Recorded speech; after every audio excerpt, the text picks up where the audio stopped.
how to upload YouTube Shorts on PC or laptop.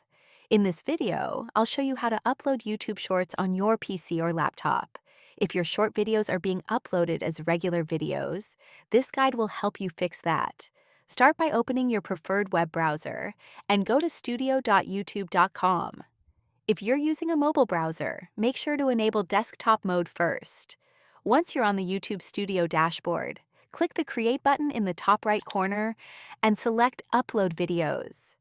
Next, choose the video you want to upload from your device. Before uploading, make sure your video is in a 9:16 vertical aspect ratio. YouTube automatically detects shorts based on their format.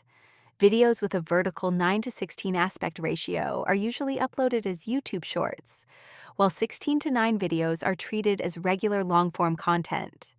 After selecting your video, YouTube Studio will process it automatically. If it meets the Shorts requirements, it will be uploaded as a YouTube Short. Finally, add your title, description, and any other details you'd like, then publish your video. That's it. You've successfully uploaded a YouTube Short on your PC or laptop. If you find this video informative, click on like, share, and subscribe for more videos.